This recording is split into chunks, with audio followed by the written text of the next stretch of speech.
This is a rich conversation between Europe, the Middle East, and US. I hear such lenses more focused on reading as decoding. I hear other lenses reading as comprehension, and this is exactly what I had hoped would happen in this conference. So Vetted, thank you for gathering this array of presenters.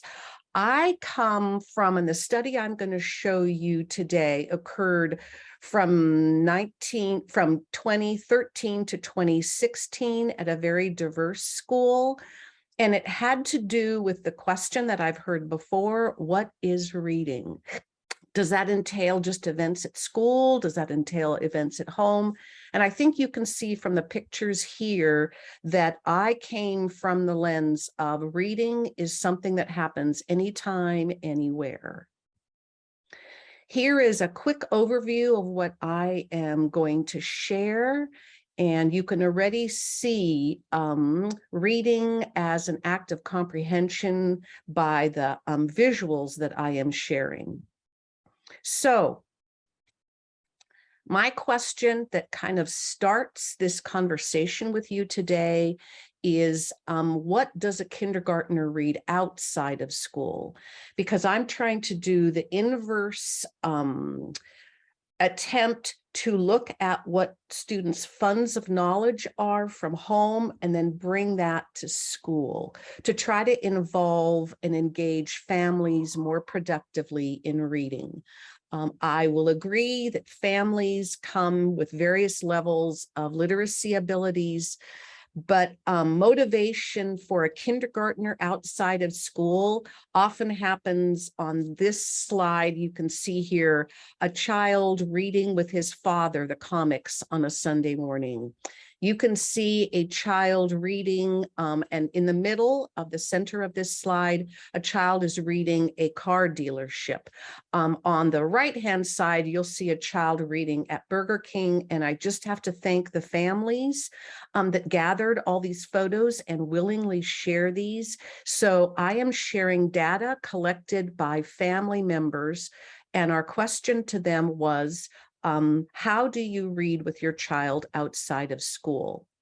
So I'm going to do the fastest question and data collection. I'm simply going to ask each of you very quickly to write down, what do you remember reading as an emergent reader anytime, anywhere? And this has to do with when you were a kindergarten reader, because that's the group that I looked at. So in the chat, if you would just simply record what you remember reading, and I'm going to use that then to have a conversation at the very end, or actually during the response time.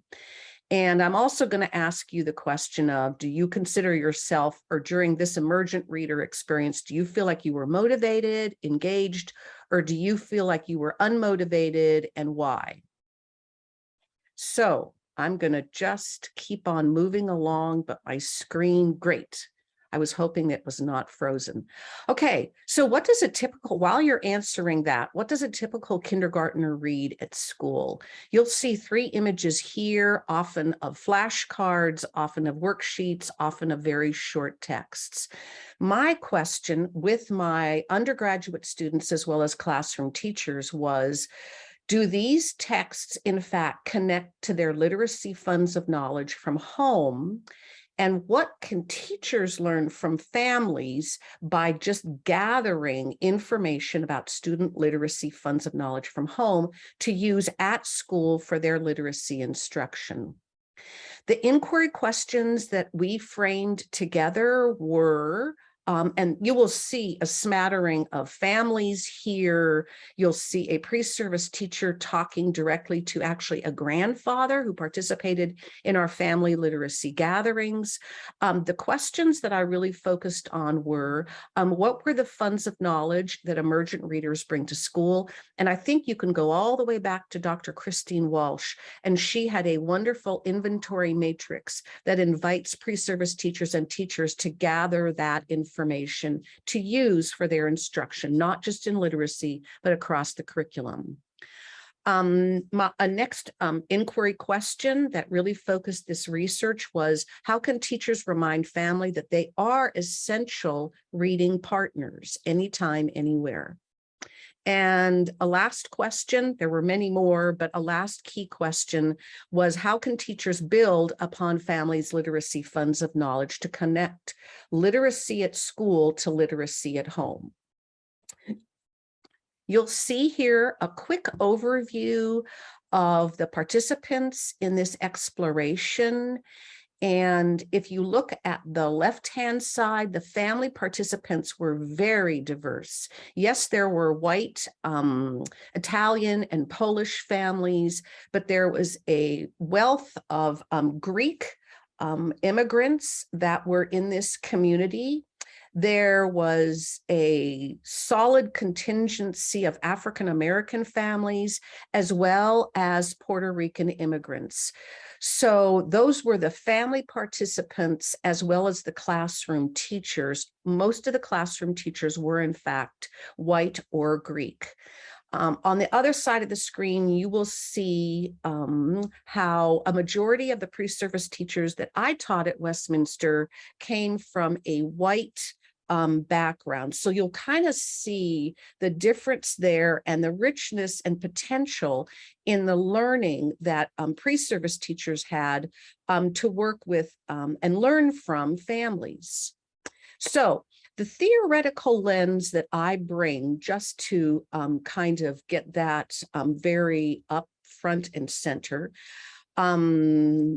this was a conversation that I regularly had with students in classes, and this is a paradigm that I developed back in 2008 that I write about in a book that I wrote, Becoming Teammates, that there are three kind of common ways that teachers and families interact. One of them being basically avoidance. One is being tolerance, that's the middle of your screen, and one being mutualism. And you will see, as an outcome of COVID around the world, that we really all had to move from avoidance to at least the tolerance and mutualism. We had to find ways to become teammates with each other. And I'm trying to get my slide to go forward. Here we go. So here is another one of the theoretical lenses that I brought to this study. And I wrote this book with two remarkable colleagues from Hunter College, CUNY in New York. And we really came up with 5 principles: the notion of trust, the notion of collaboration, respect, adapting, and celebrating home and school literacy. And again, there is the citation for the book that is available for you to look at later. The idea of being a reflective practitioner was really central to the work that I did in this study and other studies that I did with pre-service teachers and graduate students at Westminster. You've heard reference to the notion of literacy funds of knowledge, and Louise Mall, a faculty member that I was able to learn from at University of Arizona, was really important to this work. Culturally responsive pedagogy, you've heard 1 or 2 other presenters explore that notion. I bring a very sociocultural lens to literacy that really builds on Brian Street's work. But let's get to what we actually did. What did pre-service teachers do to try to work and learn from families and create powerful family school literacy partnerships? The things you're going to hear me share that come from pre-service teachers, these are artifacts gathered. This is data that we collected over that 3-year study, was family surveys. It was actual literacy artifacts that children brought to school.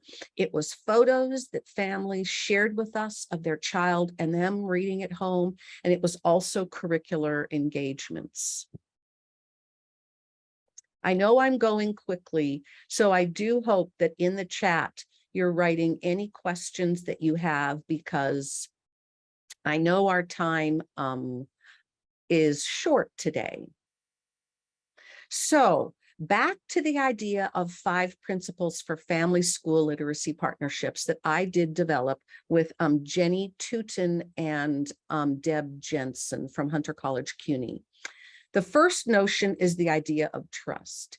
How do you invite families to begin to trust you if they come to school with a very uncertain literacy past? And I'm going to show you now examples of family surveys.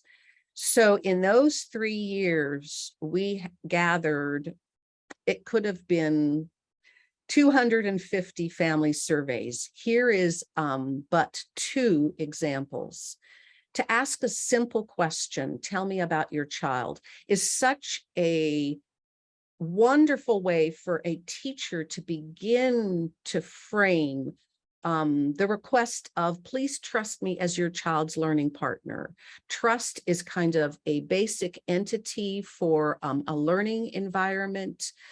You'll see another question on this family survey. What do you read? And I know that was a question that I think Mikhail asked maybe about an hour ago. Is reading happening at home? Is it happening at school? And you can see just by the question, what do you read with your child, that parents were really invited to expand what their vision was for reading, that reading was not simply flashcards and worksheets that the teacher was requiring, but we were saying in that question, we value what we do, what you do with your child when you're simply at a grocery store or when you're out driving. You'll look down below at the very bottom question, what do you remember about reading in school? ABCs, that's a pretty conventional, pretty stereotypic way of looking at reading. And we really wanted to broaden parents' lenses to say, you are central to the reading process. Here is another example of this was the second page of a family survey. And you'll see the parent on the right-hand side. What do you remember? That reading was a challenge. There did not seem to, I don't hear the notion of joy.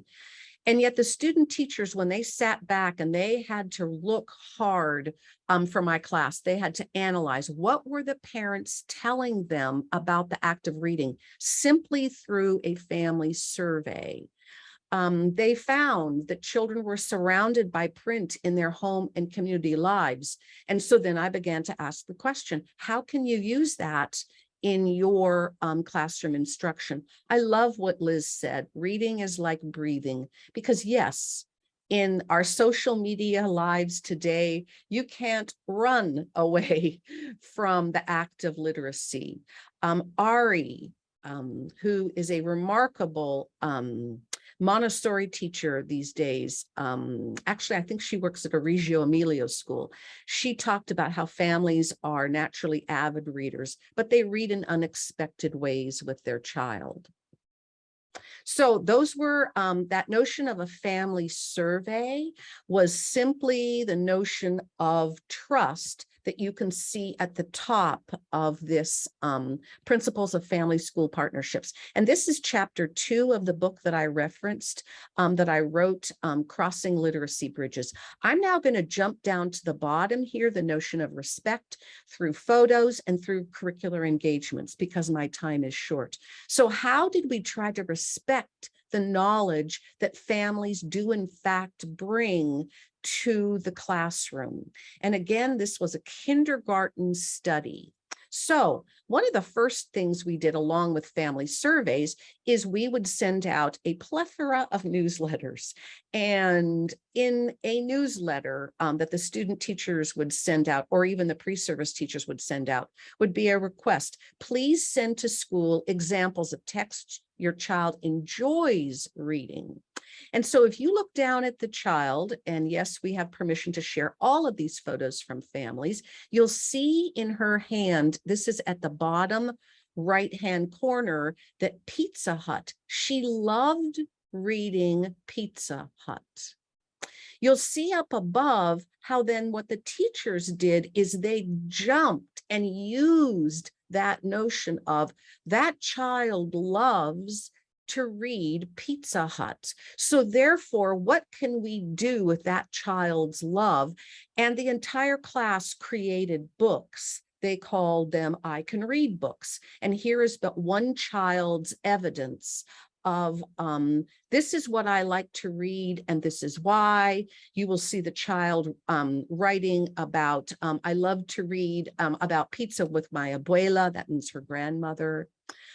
So that was one example. We would create I Can Read books and send those books home to families to say, thank you for sharing your literacy funds of knowledge.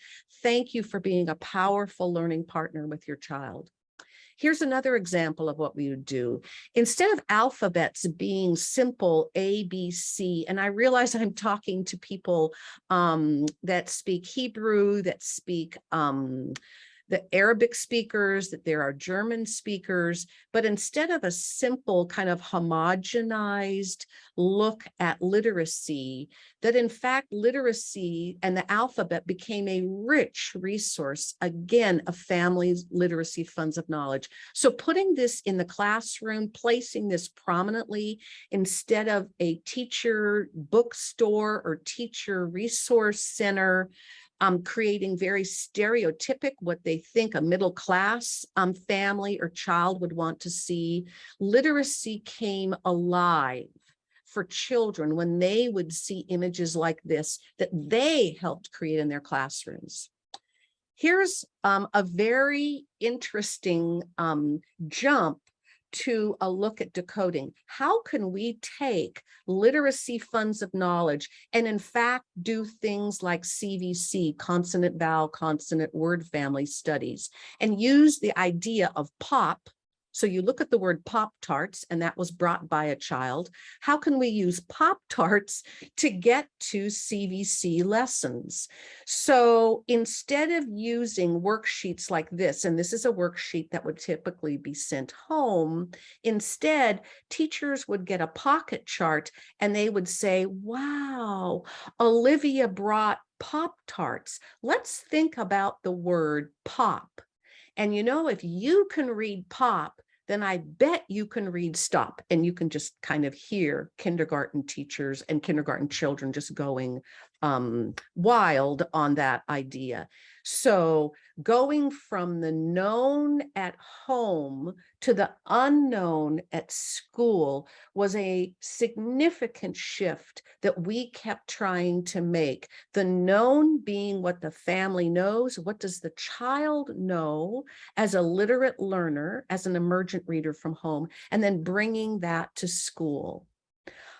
Here is a lovely quote from Jerry Harsty. In order to be literate, you have to see yourself in literacy. And so we, in fact, invited 4 classrooms of families. This was the last year of the study, 4 classrooms of kindergarten families. Only 15 families decided to actually send photos to school. You can see this very archaic use of Instamatic cameras. The principal was very, very worried about using cell phones. So we went Instamatic, which is almost funny, you know, in the 21st century. But in light of that very odd invitation to, and I'm going to go back, to look, stop, wind, point, and click, children sent, and you've seen the plethora of photos that they sent to school of them reading anytime, anywhere. We did an analysis of the types of photos that families and children collected. I can see myself reading, and a lot of their reading had to do with recreational types of reading, like they would read video games, menus. Half of the types of reading that they, in fact, captured in the photos were environmental texts. So you can see food labels, yep, like Pop-Tarts. That was something really important for lessons going forward. There was much less of examples offered in the photos of occupational, and much, there were 25% of the photos that were sent to school that were informal, like newspapers, like letters and calendars. So I am about done sharing the fastest look at The literacy exploration kind of focused on families' literacy funds of knowledge and how we use that going from home environments to school environments. You'll see here, these are all photos taken at family literacy gatherings. We would hold these twice in a semester, so about 4 times over the year. Here are some discoveries for parents. But again, here's another photo of a child. And if that, pharmacy does not scream literacy, and that is a perfect place to have literate moments, not just at school, but also at home, because we know the child spends more time at home than they, in fact, spend at school in a given year. Here are discoveries by student teachers. I love Marina's, the last notion on the right-hand side. Learning does not just happen at school. And that to me is something that I often forgot as a faculty member at Westminster. But students and in fact families, Greek, African-American, Puerto Rican, Italian families, reminded us that reading doesn't just happen at school. And you'll see on my closing slides that I've really tried to at least give you a glimpse of how you instill trust and respect with families. I did not get to the other examples because those were my other colleagues, Jen and Deb, who wrote about those. And I think I do have some references. There are my amazing colleagues, Jen and Deb from Hunter College CUNY. I have to point out Olivia, Liz, Ari, and Mariana, who just talk about encouraging, and there are my references. So I think my time is absolutely up, and I'm going to turn it over, I believe, to the next speaker, Rene. So I hope questions are being posed in the chat that hopefully we can get to later on. Thank you so much.